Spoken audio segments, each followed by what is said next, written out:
क्षेत्र में अपना दबदबा बढ़ा रहा है और अब मध्य पूर्व में एक नया संघर्ष खड़ा हो गया है।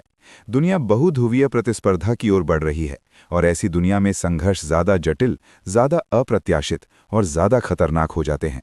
और इस पूरे परिदृश्य में भारत कहाँ खड़ा है, ये शायद सबसे महत्वपूर्ण सवाल है।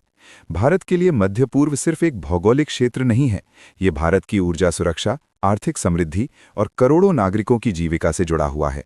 भारत अपने कच्चे तेल का एक बड़ा हिस्सा खाड़ी देशों से आयात करता है।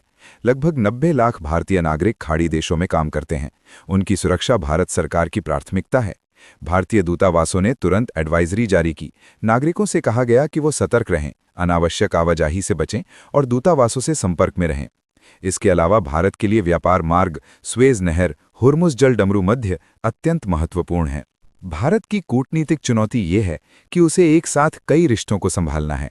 इजरायल भारत का एक महत्वपूर्ण रक्षा और प्रौद्योगिकी सहयोगी है। प्रधानमंत्री मोदी ने सिर्फ 2 दिन पहले इजरायल की यात्रा की थी और दोनों देशों के रिश्तों को विशेष रणनीतिक साझेदारी के स्तर पर पहुंचाया था।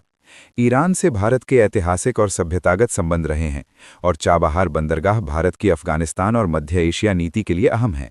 अमेरिका भारत का सबसे बड़ा रणनीतिक साझेदार बन चुका है और अरब देश भारत के लिए ऊर्जा, व्यापार और प्रवासी कामगारों की दृष्टि से अपरिहार्य हैं।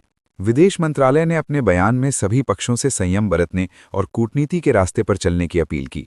विदेश मंत्री एस जयशंकर ने ईरान के विदेश मंत्री अराक्ची और इजरायल के विदेश मंत्री गिदॉन सार दोनों से बात की। ये भारत की